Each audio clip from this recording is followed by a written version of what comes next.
প্রিয় দর্শক, আসসালামু আলাইকুম। আমি doctor Bazlur Rahim Ripon, medico physiotherapy centre Rishtipara, Tangail থেকে আপনাদের সবাইকে জানাচ্ছি শুভেচ্ছা। প্রিয় দর্শক, মাস্কুলোস্কেলেটাল পেইন মানে হচ্ছে কোমর ব্যথা, ঘাড় ব্যথা, হাঁটু ব্যথা, কাঁধে ব্যথা, জয়েন্টের ব্যথা, মাংসপেশির ব্যথা, এই সমস্ত ব্যথার ক্ষেত্রে বায়োমেকানিক্যাল অ্যাসেসমেন্ট খুবই জরুরি।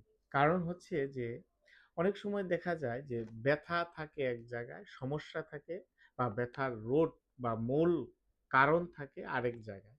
সুতরাং এই ব্যথার মূল যে কারণ বা রুট কজ সেটি খুঁজে বের করার জন্য বায়োমেকানিক্যাল অ্যাসেসমেন্ট খুবই জরুরি। বায়োমেকানিক্যাল অ্যাসেসমেন্টটা কি? বায়োমেকানিক্যাল অ্যাসেসমেন্ট হলো যে আমাদের হাড়, মাংসপেশি, আপনার জয়েন্ট, হ্যাঁ, নার্ভ, লিগামেন্ট, এগুলির যে নাড়াচাড়া, একসঙ্গে যে নাড়াচাড়া বা মুভমেন্ট করে, সেই মুভমেন্টটাকে অ্যানালাইসিস করা বা অ্যাসেসমেন্ট করা। অনেক সময় দেখা যায় যে ব্যথা কাঁধে হলেও সমস্যা থাকে ঘাড়ে অথবা স্ক্যাপুলাতে, বা অন্য কোনো স্ট্রাকচারাল প্রবলেমের কারণে দেখা যায় আপনার কাঁধে ব্যথা হতে পারে।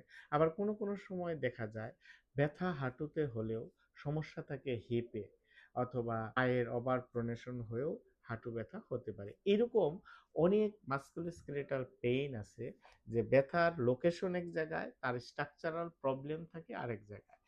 এটার জন্য বায়োমেকানিক্যাল অ্যাসেসমেন্টটা খুবই জরুরি। অর্থাৎ স্ট্রাকচারাল ডায়াগনোসিস খুবই ইম্পর্টেন্ট এই মাস্কুলোস্কেলেটাল সমস্যার চিকিৎসার ক্ষেত্রে খুবই গুরুত্বপূর্ণ। এখানে আমরা মেকানিক্যাল অ্যাসেসমেন্টের মধ্যে যে বিষয়গুলি সবচেয়ে গুরুত্বপূর্ণ সেটা হচ্ছে যে রোগীর পোশ্চার বা ভঙ্গিমাটা কেমন সেটা দেখা, জয়েন্টের অ্যালাইনমেন্টটা দেখা এবং তার রেঞ্জ অফ মুভমেন্ট দেখা, মাসলের স্ট্রেংথ দেখা, মাসলের ফ্লেক্সিবিলিটি লেভেলটা কেমন সেটা দেখা, আপনার অস্টিওকাইনোমেটিক মুভমেন্টটা কেমন, তার আর্থোকাইনোমেটিক মুভমেন্টটা কেমন, তার ঘেট প্যাটার্নটা কেমন, হ্যাঁ, তার মুভমেন্ট প্যাটার্নটা কেমন, এইগুলি আমরা, এবং তার ফাংশনাল মুভমেন্টটা কেমন, যেমন চলাফেরা, হাঁটা, ওঠা, বসা, হ্যাঁ, সিঁড়ি বেয়ে ওঠা, এগুলি আমাদের অ্যানালাইসিস করে দেখা যে কোন জায়গাটিতে আমাদের স্ট্রাকচারাল ডিসফাংশন আছে, এবং অ্যানালাইসিস করে বের করে আমরা যদি সেই স্ট্রাকচারাল যে ডিসফাংশন, সেই ডিসফাংশনটাকে আমরা যদি কারেকশন করে দিতে পারি, তাহলে কিন্তু এই ধরনের ঘাড় ব্যথা, কোমর ব্যথা, হাঁটু ব্যথা, কাঁধে ব্যথা বা পায়ের গোড়ালি ব্যথা, এই সমস্ত ব্যথা চিকিৎসা সহজ হয়ে যায়।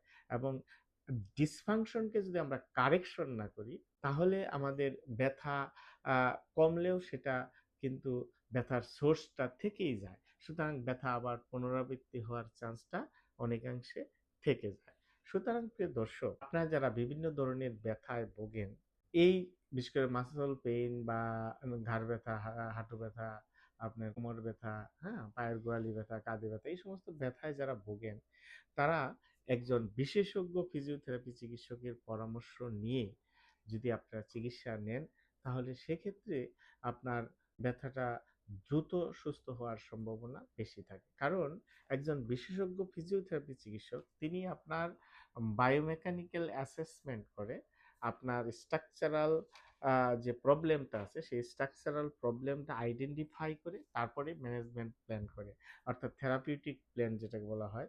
এখানে physiotherapy, therapeutic exercise, manual therapy, কিছু ইলেকট্রিক্যাল মডালিটিস, সবকিছু মিলিয়ে অ্যাক্টিভিটি মডিফিকেশন সবকিছু মিলে আপনার একটা কমপ্লিট ফিজিওথেরাপি চিকিৎসা আপনি যদি নেন, তাহলে কিন্তু এই ধরনের কোমর ব্যথা, ঘাড় ব্যথা, হাঁটু ব্যথা বা জয়েন্ট পেন থেকে আপনি সহজেই মুক্ত হতে পারেন।